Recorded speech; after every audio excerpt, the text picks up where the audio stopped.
કૃષ્ણ. જય માતાજી. હર હર મહાદેવ. આજે જેઠ વદની યોગીની એકાદશીની આપણે વાર્તા કરશું. જય શ્રી કૃષ્ણ. જેઠસ્ય કૃષ્ણ પક્ષે તુકી નામ એકાદશી ભવેત કથ્ય સ્વપ્રસાદેન વાસુદેવ મમાગત. યુધિષ્ઠિરે ભગવાન શ્રી કૃષ્ણને પૂછ્યું, હે વાસુદેવ, શ્રી કૃષ્ણ, જેઠ માસના કૃષ્ણ પક્ષમાં જે એકાદશી આવે છે એનું નામ શું છે તે કૃપા કરીને તમે મારી આગળ કહો. ભગવાન શ્રી કૃષ્ણે કહ્યું, હે નૃપશ્રેષ્ઠ, આ એકાદશીનું નામ યોગીની એકાદશી છે. આ એકાદશી સઘળા પાપોનો નાશ કરવાવાળી છે તેમજ મુક્તિ અપાવનારી છે. સંસાર સાગરમાં ડૂબેલાઓ માટે તો એ નૌકા સમાન છે. યોગીની એકાદશીની પૌરાણિક કથા આ પ્રમાણે છે. અલકાપુરીમાં કુબેર નામનો રાજા રાજ્ય કરતો હતો. એ પાકો શિવભક્ત હતો. એને હેમમાલી નામનો પક્ષસેવક હતો. તે હંમેશા શિવના પૂજન માટેના ફૂલો વીણી લાવીને કુબેરને આપતો હતો. એ હેમમાલીની પત્ની ઘણી સુંદર હતી. એનું નામ વિશાલાક્ષી હતું. હેમમાલી વિશાલાક્ષીને ઘણો જ પ્રેમ કરતો હતો. એ એના સૌંદર્યનો આશક હતો. તેમજ એ હંમેશા પોતાની પત્ની સાથે કામપાસથી બંધાયેલો રહેતો હતો અને એના રૂપાળા અંગોમાં આખો દિવસ આસક્ત રહેતો હતો. એક દિવસ હેમમાલી માનસરોવરમાંથી ફૂલો લેતો હતો ત્યારે એણે હંસ અને હંસલીના યુગલ જોડાને જોયું અને એને પોતાની પત્ની વિશાલાક્ષી યાદ આવી ગઈ. આથી ફૂલો લઈને કુબેરના મહેલમાં ન જતા સીધો જ પોતાના ઘેર ગયો. એણે એમ વિચાર્યું હતું કે ઘેર જઈને થોડીક વાર પછી એ કુબેરને ફૂલો પહોંચાડી દેશે. પોતાને ઘેર જઈને એણે જોયેલા પહેલાં હંસ અને હંસલીના જોડાને લીધે એટલો બધો તો કામાસક્ત થઈ ગયો કે એણે સમયનું ભાન ન રહ્યું. એ પોતાની રૂપાળી પત્ની વિશાલાક્ષી સાથે મન ભરીને પ્રેમ ભરી રસાસ્વાદ કરવા લાગ્યો. આ બાજુ રાજા કુબેર ભગવાન શિવનું પૂજન કરી રહ્યા હતા. બપોર સુધી એને ફૂલોની રાહ જોઈ પણ હેમમાલી ન આવતા એને ગુસ્સે થઈ ગયો અને સેવકોને કહ્યું, હે અક્ષો, પેલો ફૂલ લાવવાવાળો હેમમાલી હજુ સુધી કેમ આવ્યો નથી? જાઓ એની તપાસ કરો. યક્ષોએ તપાસ કરીને જણાવ્યું કે હે રાજન, એ તે એના ઘરે જ અને પોતાની અતિ સ્વરૂપમાં પત્નીમાં કામાસક્ત થઈને એની સાથે રતિક્રિયા કરી રહ્યો છે. આ સાંભળીને કુબેર ક્રોધે ભરાણા અને એને પકડીને લાવવાનો હુકમ કર્યો.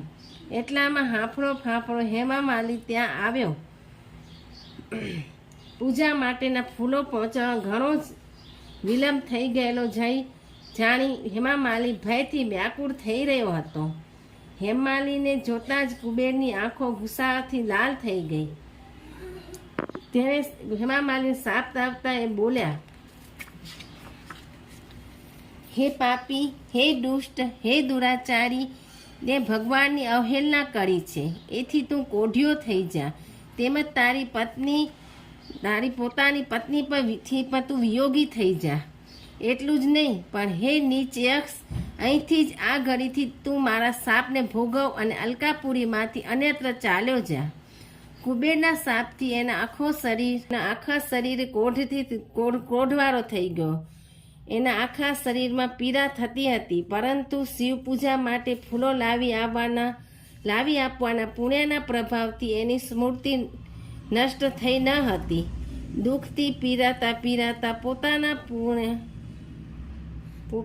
પૂર્વનું કર્મ યાદ કરતા આમ તેમ ફરતા છેવટે મેરુ પર્વત પર પહોંચી ગયો. ત્યાં એને માર્કંડેય ઋષિના દર્શન થયા. વિનયપૂર્વક તે માર્કંડેય ઋષિને નમસ્કાર કર્યા. નમસ્કાર કરીને એમની સામે થોડોક દૂર ઊભો રહ્યો. માર્કંડેય ઋષિએ પૂછ્યું, તું કેમ અહીં આવ્યો છો? તું ક્યાંથી આવ્યો છો? અને આ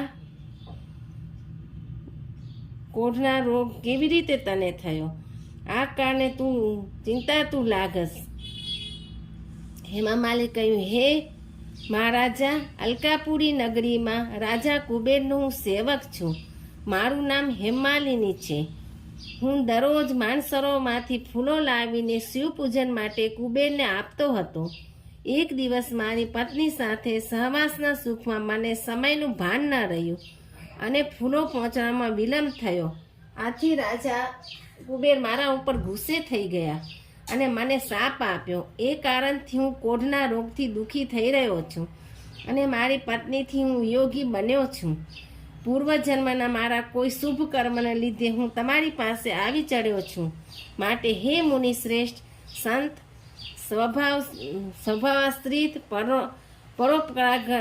પરોપરાકર મર્મ સંતોનું ચિત્ત સ્વભાવથી જ પરોપકાર કરવામાં તત્પર રહે છે. એમ જાણી કુબેરના આ શાપથી મુક્ત થવા માટે મને કોઈ ઉપાય બતાવો. માર્કંડેય ઋષિએ કહ્યું, હે હેમમાલી, તું સાચું બોલ્યો છે. તેથી હું તને કલ્યાણ પદ વ્રતનો ઉપદેશ આપું છું. તું ધ્યાનથી સાંભળ. જેઠ મહિનાના કૃષ્ણ પક્ષમાં યોગિની નામની એકાદશી આવે છે.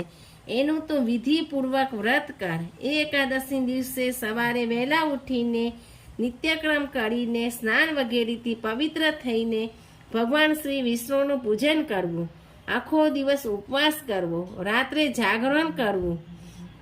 જાગરણ દરમિયાન ધાર્મિક કથાઓ, પુરાણના આખ્યાનો કે વગેરે ધૂન ભજન કીર્તન વગેરે કરવા અને ધાર્મિક આખ્યાનો કે સાંભળવા. તે ઉપરાંત ભજન કીર્તન વગેરે કરતા રાત્રિ પસાર કરવી. બીજે દિવસે એટલે કે બારસને દિવસે બ્રાહ્મણોને ભોજન કરાવી યથાશક્તિ દાન દક્ષિણા વગેરે આપવા. આટલું કરવાથી એ યોગીની એકાદશીના વ્રતના પ્રભાવે તારો કોઢ દૂર થઈ જશે. ભગવાન શ્રી કૃષ્ણે કહ્યું. માર્કંડેય ઋષિના આ વચનો સાંભળીને હેમાલી એને દંડવત પ્રણામ કર્યા. ઋષિના ઉપદેશ સાંભળીને એમણે યોગીની એકાદશીનું વિધિપૂર્વક વ્રત કર્યું. તેથી એના શરીરનો કોઢ દૂર થઈ ગયો. હવે તે પહેલા હતો એવો સરસ થઈ ગયો અને તે પોતાની પત્ની વિશાલાક્ષી સાથે ઉત્તમ પ્રકારનું સુખ માણવા લાગ્યો, ભોગવવા લાગ્યો. હે નૃપશ્રેષ્ઠ, આ યોગીની એકાદશી વ્રત કરવાથી 88,000 બ્રાહ્મણોને ભોજન કરાવવા જેટલું પુણ્ય ફળ મળે છે. મમા પ્રાપ પ્રણમના મહાપુણ્ય ફલપ્રદમ પઠણા સ્વનાદ સત્યો સર્વ પાપે પ્રમુચ્યતે. બોલો કૃષ્ણ કનૈયા લાલ કી જય. હર હર મહાદેવ. મારી ચેનલ સારી લાગી હોય તો લાઈક કરો, વધુમાં વધુ લોકોને શેર કરો અને સબસ્ક્રાઈબ કરો. જય શ્રી કૃષ્ણ. હર હર મહાદેવ.